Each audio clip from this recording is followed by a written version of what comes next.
നമസ്തേ. ഇന്ന് രാവിലെ നമ്മളെ എല്ലാവരെയും ഞെട്ടിച്ചുകൊണ്ട് ഒരു വാർത്ത വന്നു. ഒരു കുഞ്ഞിന്റെ കാര്യമാണ്. ഇപ്പൊ നിങ്ങൾക്കൊക്കെ ഓർമ്മ കിട്ടുന്നുണ്ടാകും. കൊണ്ടോട്ടിയിൽ വലിയ പറമ്പിന് സമീപം 1 വയസ്സുകാരനായ ഒരു പിഞ്ചു കുഞ്ഞ് മുട്ടിലിഴഞ്ഞുകൊണ്ട് റോഡിൽ വന്നിരിക്കുന്നു. ഈ റോഡിൽ വന്നിരുന്ന കുഞ്ഞിനെ എതിർദിശയിൽ വന്ന ബസ്സിലെ സിസിടിവിയിൽ ഡ്രൈവറും കണ്ടക്ടറും കാണുന്നു. ഡ്രൈവർ ഉടൻ തന്നെ ബ്രേക്ക് ചവിട്ടി നിർത്തുന്നു. കണ്ടക്ടർ നവാസ്, ഡ്രൈവർ രാമചന്ദ്രനാണ്. കണ്ടക്ടർ നവാസ് ഓടി ഇറങ്ങി ഈ കുഞ്ഞിനെ കയ്യിലെടുക്കുന്നു. നമ്മൾ സ്വാഭാവികമായും ചോദിക്കുമല്ലേ, എവിടെ പോയി അച്ഛനും അമ്മയും ഒക്കെ? അച്ഛനും അമ്മയും ഒക്കെ ഉണ്ടായിരുന്നു. റോഡിന് സമീപത്തുള്ള ഒരു വീട്ടിലാണ് നിന്നാണ് ഈ കുഞ്ഞ് വരുന്നത്. ഈ കുഞ്ഞിനെ പുറത്തേക്ക് ഇറങ്ങി വരുന്ന സമയത്ത് അച്ഛൻ പത്രവായനയിലായിരുന്നു. അച്ഛൻ പത്രവായനയിലായതുകൊണ്ട് ഈ കുഞ്ഞിനെ കണ്ടില്ല എന്നുള്ളതാണ് ഇവർ പറയുന്ന ന്യായം. ആസ് എ മദർ എനിക്കൊരിക്കലും ഉൾക്കൊള്ളാൻ കഴിയാത്ത ഒരു ന്യായമാണ് എന്നുകൂടി ഞാൻ ഇവിടെ പറയട്ടെ. നമ്മൾ പറയും കുഞ്ഞുങ്ങളെ നോക്കുമ്പോൾ കണ്ണിമ വെട്ടാതെ നോക്കേണ്ടി വരും എന്നുള്ളത്. ശരിയാണ്. കുഞ്ഞുങ്ങൾ ഉണ്ടാകുന്ന സമയത്ത് കുഞ്ഞുങ്ങളുടെ കാര്യത്തിനായിരുന്നു നമ്മൾ പ്രയോറിറ്റി കൊടുക്കുന്നത്. നമ്മൾ അങ്ങനെയാണ് അവരെ വളർത്തിക്കൊണ്ട് വരുന്നത്. ഇത് പക്ഷെ ഈ ഒരു സെക്കൻഡിൽ സംഭവിച്ചിട്ടുള്ള അശ്രദ്ധയാണ് എന്നുള്ളത് കൂടി പറയട്ടെ. പക്ഷെ ഈ അശ്രദ്ധയും നമുക്ക് അംഗീകരിക്കാൻ കഴിയാത്തത് തന്നെയാണ്. അപ്പൊ വീട്ടിലുള്ള പെണ്ണുങ്ങളെ കുറിച്ച് വേവലാതിപ്പെടുന്നവരുണ്ട്. ആ പെണ്ണുങ്ങൾ എവിടെ പോയി? അമ്മ എവിടെ പോയി? അമ്മയുടെ അമ്മ എവിടെ പോയി? അല്ലെങ്കിൽ ഭർത്താവിന്റെ അമ്മ എവിടെ പോയി? ഇവരൊക്കെ എന്തെടുക്കുകയായിരുന്നു?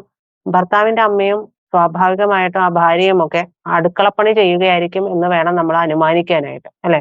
അതൊരു ചിന്തയാണ് കേട്ടോ. അങ്ങനെ ആകാനുള്ള സാധ്യതകളാണ് കേരളത്തിലെ ഭൂരിഭാഗം കുടുംബങ്ങളിലും കണ്ടുവരുന്നത്.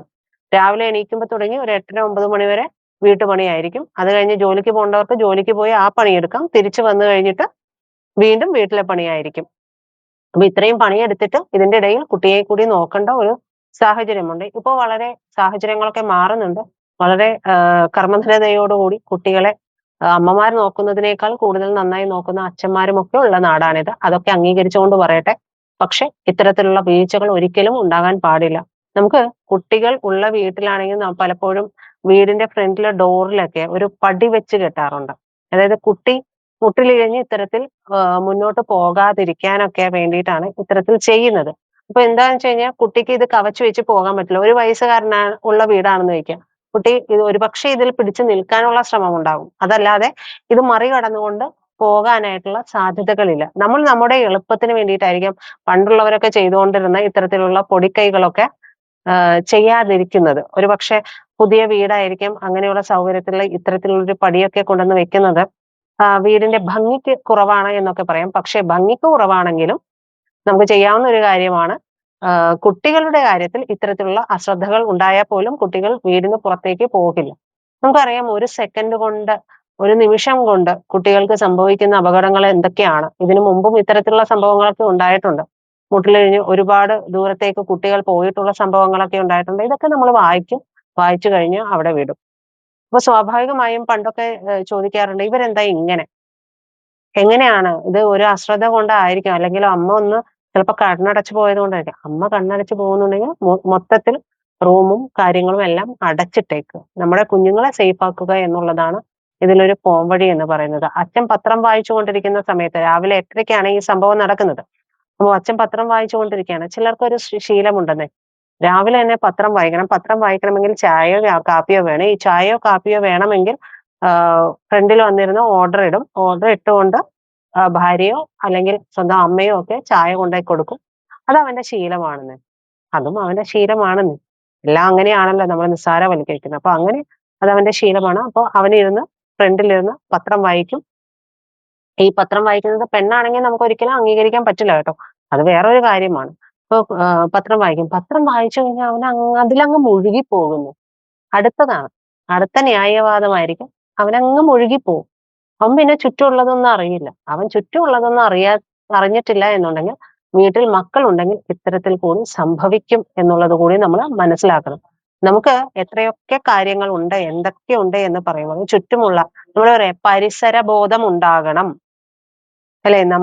നമ്മുടെ കൂടെ നമ്മളോട് സംസാരിച്ച് കാര്യങ്ങൾ പറയാൻ പോലും ഇല്ലാത്ത പ്രായത്തിൽ ഒരു പിഞ്ചു കുഞ്ഞു കൂടിയുണ്ട്.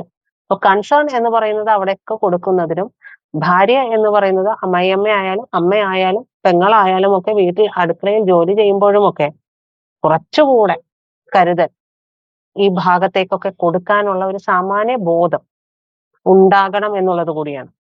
ആ ബോധം നമുക്കുണ്ടാകുന്നത് നമ്മളെ വളർത്തുന്നതിലൂടെ തന്നെയാണ്. എനിക്കിതിൽ ഒരു പരിധിക്കപ്പുറത്തേക്ക് നമുക്കറിയില്ല ആ വീട്ടിൽ ഇവരൊക്കെ എവിടെയായിരുന്നു, കുഞ്ഞിന്റെ അമ്മ എവിടെയായിരുന്നു, കുഞ്ഞിന്റെ അമ്മാമ്മ എവിടെയായിരുന്നു, അല്ലെങ്കിൽ കുഞ്ഞിന്റെ അമ്മായി എവിടെയായിരുന്നു എന്നൊന്നും നമുക്കറിയില്ല. അല്ലെങ്കിൽ മറ്റുള്ളവർ എവിടെയായിരുന്നു എന്നൊന്നും നമുക്കറിയില്ല. പക്ഷേ സ്വാഭാവികമായും ഒരു കേരളത്തിലെ ഒരു സാധാരണ വീട്ടിൽ സംഭവിക്കാവുന്ന ഒരു കാര്യം എന്ന് പറയുന്നത് രാവിലെ ഒരു 5 മണി 5:30 മണി തുടങ്ങിയുള്ള പണി സ്ത്രീകൾക്ക് ഇങ്ങനെ ഉണ്ടാകും. ഇതിനിടയിൽ കുട്ടിയെ നോക്കണം. ഞങ്ങൾ ഇങ്ങനെയൊക്കെ ആയിരുന്നൂന്നേ. ഞങ്ങൾ ഇങ്ങനെയൊക്കെയാണ് നോക്കിയിരുന്നത്. പലരും പറയുന്ന ഒരു കാര്യമാണ്. നമ്മൾ അങ്ങനെ ആയതുകൊണ്ട് മറ്റൊരാൾ ഇത് അനുഭവിക്കണം എന്നുള്ള നമ്മുടെ ഒരു ട്രോമയുണ്ടല്ലോ. വല്ലാത്തൊരു സൈക്കിക് ചിന്തയുണ്ട്. ഞാനിത് അനുഭവിച്ചു അവളും കൂടി അനുഭവിക്കട്ടെ. അല്ലെ? അല്ലെങ്കിൽ നമ്മൾ പുരുഷന്മാരൊക്കെ പറയുന്നത് കേട്ടിട്ടുണ്ട്. എന്റെ അമ്മ ഇങ്ങനെയൊക്കെയായിരുന്നു അത് ചെയ്തത്. എന്നിട്ട് എനിക്കെല്ലാം ചെയ്തു തരാറുണ്ട്. സത്യത്തിൽ നല്ല അടി വെച്ച് കൊടുക്കണം. അമ്മമാരെയും ഇങ്ങനെ വളർത്തിയ അമ്മമാരെയും ആ മക്കളെയും. കാരണം സ്വന്തം കാര്യം ചെയ്യാനുള്ള പ്രാപ്തിയില്ലാതെ, കൂടെയുള്ള ഒരു സഹജീവിയോടുള്ള ഒരു കരുണയില്ലാതെ, കരുണയൊന്നുമല്ല ഇത് സത്യത്തിൽ ചെയ്യേണ്ട ഒരു കാര്യമാണ്. അപ്പോ കൂടെ ഒരു മനുഷ്യജീവിയുണ്ട്. അയാൾക്ക് ഊണ് വേണം, ഉറക്കം വേണം, അയാൾക്ക് റെസ്റ്റ് വേണം എന്നുള്ള ചിന്തയൊന്നും ഇല്ലാതെ ഇത്തരത്തിൽ വളർത്തുന്നതിന് അമ്മമാർക്കും ചില സമയം അടി കൊള്ളണമെന്നൊക്കെ എനിക്ക് തോന്നിയിട്ടുണ്ട്. കാരണം കാലം മാറി. പണ്ട് സ്ത്രീകൾക്ക് പണിക്കൊന്നും പോകണ്ടായിരുന്നു. ഭൂരിഭാഗം പേർക്കും അല്ലെ? ആണുങ്ങൾ പോകുന്നു, പണിയെടുത്ത് കൊണ്ടുവരുന്നു, വീട്ടിലെ കാര്യങ്ങളൊക്കെ സ്ത്രീകൾ നോക്കുന്നു. അതുകൊണ്ടാണ് ഈ പണിക്ക് പോകുന്നതില് സ്ത്രീകൾ അടുക്കളപ്പണി ചെയ്തിട്ടുണ്ട്. ഇന്ന് അങ്ങനെയല്ല. സ്ത്രീ വീട്ടിലെ പണി ചെയ്യണം, വീട്ടിലെ പണി കഴിഞ്ഞ് ജോലിക്ക് പോകണം, ജോലിക്ക് പോയി കഴിഞ്ഞ് വന്ന് വീട്ടിലെ പണി ചെയ്യണം. അപ്പൊ കാലം നീട്ടി. ഞാൻ എനിക്ക് അനുഭവമുള്ള ഒരു കാര്യം പറയാം. എന്നെ കൊളീഗായിരുന്ന ഒരു യുവതി പറഞ്ഞ കാര്യമാണ്. കല്യാണം കഴിഞ്ഞവരാണ്.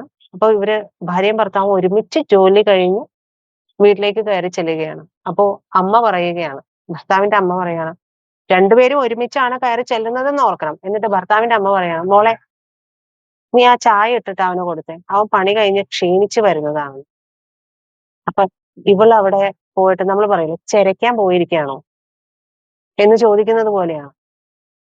അവന് അതങ്ങ് എടുത്തു കൊടുത്തേ, അവന് തോർത്ത് എടുത്തു കൊടുത്തേ, അവന് ബ്രഷ് എടുത്തു കൊടുത്തേ. സത്യത്തിൽ ഇത്തരത്തിലുള്ളവരെയാണ് നല്ല അടി കൊടുക്കേണ്ടത്. അങ്ങനെ തോന്നിയിട്ടുണ്ട് പലപ്പോഴും. ഇപ്പൊ ഈ കുഞ്ഞിന്റെ കാര്യത്തിലും പറയുമ്പോഴും പലപ്പോഴും ഈ പുരുഷന്മാർക്ക് ഉത്തരവാദിത്ത ബോധമില്ലാത്തവര് ഉണ്ട്. അതോ ഉത്തരവാദിത്തത്തോടു കൂടി ചെയ്യുന്നവരും ഉണ്ട് കേട്ടോ. എത്രയോ പുരുഷന്മാർ അങ്ങനെയുണ്ട്. പക്ഷെ ഇത്തരത്തിലുള്ള ചില ആളുകളുമുണ്ട്. നമ്മളിപ്പോ ഈ ഒരു കാര്യം സംഭവിച്ചത് കൊണ്ട് പറയുകയാണ്. ഒരു കുഞ്ഞുള്ള വീട്ടിൽ പൊതുവായിട്ടൊരു ചിന്ത വേണം. ഒരു കുഞ്ഞുണ്ട്. അപ്പുറത്തൊരാളില്ലെങ്കിൽ ഇപ്പുറത്തെ ആള് ശ്രദ്ധിക്കണം. അത് ചേട്ടന്റെ കുഞ്ഞായിക്കോട്ടെ, അനിയത്തിയുടെ കുഞ്ഞായിക്കോട്ടെ, അനിയന്റെ കുഞ്ഞായിക്കോട്ടെ, ചേട്ടത്തിയുടെ കുഞ്ഞായിക്കോട്ടെ, ആരായാലും പരസ്പരം ഒരു കുഞ്ഞിനെ പരിപാലിക്കാനുള്ള ഒരു സാമാന്യ ബോധം. നമ്മൾ പറയും ഒരു സാമൂഹിക ബോധം. ഈ സാമൂഹിക ബോധം ഉണ്ടാകുന്നത് വീട്ടിൽ നിന്നാണ്. വീട്ടിൽ നിന്നാണ് ഒരു പൗരൻ പുറത്തേക്ക് വരുന്നത്, സമൂഹത്തിന്റെ ഭാഗമാകുന്നത്. അപ്പൊ ഇതെല്ലാം വീട്ടിൽ നിന്ന് തന്നെ തുടങ്ങണം. ഇന്നിപ്പോ ഈ കുഞ്ഞിനെ സഫ മർഫ എന്ന് പറയുന്ന ബസ്സുകാരാണ്. അതിൽ ഉള്ള ജീവനക്കാരാണ് ഡ്രൈവർ രാമചന്ദ്രനും കണ്ടക്ടർ നവാസും. അപ്പോ അവർക്ക് CCTV, നമ്മൾ അതും കൂടി പറഞ്ഞു പോകണം ഇത്. ഇപ്പൊ പല ബസ്സുകളിലും ഒക്കെ CCTV ഉണ്ട്. എത്ര ഉപകാരപ്രദമാണ് എന്നൊന്ന് ആലോചിച്ചു നോക്കൂ. ഇവരിത് കുറച്ച് നേരം മുമ്പ് പെട്ടെന്ന് ദൃഷ്ടിയിൽ പെട്ടതുകൊണ്ടാണ്, ഈ CCTVയിൽ ഇത് ദൃഷ്ടിയിൽ പെട്ടതുകൊണ്ട് അവർക്ക് കൃത്യമായിട്ട് നിർത്താനും ആ കുഞ്ഞിനെ എടുക്കാനും പറ്റി. എതിരെ മറ്റു വണ്ടികളൊന്നും വരാതിരുന്നതും വലിയ ദൈവാധീനം എന്ന് തന്നെ പറയണം. ഞാൻ ദൈവത്തിൽ വിശ്വസിക്കുന്ന ഒരാളായതുകൊണ്ട് പറഞ്ഞതാണ്. വലിയ ദൈവാധീനം എന്ന് തന്നെ പറയേണ്ടി വരും. അപ്പോൾ ഇത്തരത്തിലുള്ള ആധുനിക സംവിധാനങ്ങളൊക്കെ നമ്മുടെ പൊതുഗതാഗത സംവിധാനങ്ങളിലൊക്കെ ഘടിപ്പിക്കുന്നത് കൊണ്ട് ഇങ്ങനെയും ഗുണങ്ങളുണ്ട്. അത് നല്ലത് തന്നെ. പക്ഷേ എല്ലായ്പ്പോഴും എല്ലായിടത്തും ഇത്തരത്തിലുള്ള കാര്യങ്ങൾ ശ്രദ്ധിച്ചോളണമെന്നില്ല. അതും മറ്റൊരു കാര്യമാണ്. അപ്പൊ കുഞ്ഞിന്റെ പരിചരണവും കുഞ്ഞിനെ കുറിച്ചുള്ള ശ്രദ്ധയും എന്ന് പറയുന്നത് ആ കുഞ്ഞിന്റെ അച്ഛൻ, അമ്മ, അമ്മൂമ്മ, അങ്ങനെ ആ വീട്ടിലുള്ള എല്ലാവരെയും ബാധിക്കുന്നത് തന്നെയാണ്. എന്റെ മകന്റെ കുഞ്ഞാണ്, അവൾക്ക് ശ്രദ്ധിച്ചൂടെ എന്ന് ചോദിക്കുന്ന അമ്മായിയമ്മമാരും അമ്മായി അച്ഛന്മാരും ഒക്കെ ഉള്ള വീടായതുകൊണ്ടാണ് പറയുന്നത്. അപ്പൊ ശ്രദ്ധ എന്ന് പറയുന്നത് ഒരു കുടുംബത്തിൽ എല്ലാവരും ഉണ്ടെങ്കിൽ ആ എല്ലാവരും ഈ ഒരു കുഞ്ഞിന്റെ കാര്യത്തിൽ ഒരുപോലെ ശ്രദ്ധിക്കണം. പ്രത്യേകം കൂടുതൽ ശ്രദ്ധ വേണ്ടത് അച്ഛനും അമ്മയ്ക്കും തന്നെയാണ്. ഉത്തരവാദിത്തവും അച്ഛനും അമ്മയ്ക്കാണ്. പക്ഷേ ഇത് അവന്റെ കുഞ്ഞായതുകൊണ്ട് ഞാൻ ശ്രദ്ധിക്കില്ല എന്ന് പറയുന്ന ചില മനസാക്ഷി ഇല്ലാത്ത ആളുകൾ കൂടി നമ്മുടെ ലോകത്തുള്ളത് കൊണ്ടാണ് ഇത്തരത്തിലൊരു കാര്യം പറഞ്ഞത്. എന്തായാലും വളരെ ദൈവാധീനം എന്ന് അല്ലെ, വലിയൊരു അനുഗ്രഹമാണ് ആ കുഞ്ഞിനെ നമുക്ക് തിരിച്ചു കിട്ടിയത്. ആ സമയത്ത് മറ്റു വാഹനങ്ങളൊന്നും കടന്നു പോകാതിരുന്നതും, നമുക്കറിയാം നമ്മുടെ നിരത്തുകളിലൊക്കെ എത്ര അശ്രദ്ധമായിട്ടൊക്കെ വണ്ടിയുമായിട്ട് പോകുന്നവരുണ്ട് എന്നുള്ളത് നമുക്കറിയാം. അപ്പോ ഇങ്ങനെ ഒരു വാർത്ത കേട്ടു. ഈ ശ്രദ്ധ എന്ന് പറയുന്നത് എല്ലാവർക്കും ഉണ്ടാകേണ്ടതാണ്. ഉത്തരവാദിത്ത ബോധം എന്ന് പറയുന്നതും എല്ലാവർക്കും ഉണ്ടാകേണ്ടതാണ്. പ്രിയപ്പെട്ട പ്രേക്ഷകരെ, നിങ്ങൾക്ക് ഈ വീഡിയോയെ കുറിച്ച് തോന്നിയ അഭിപ്രായം എന്താണ് എന്നുള്ളത് കമന്റ് ആയിട്ട് രേഖപ്പെടുത്താൻ മറക്കരുത്.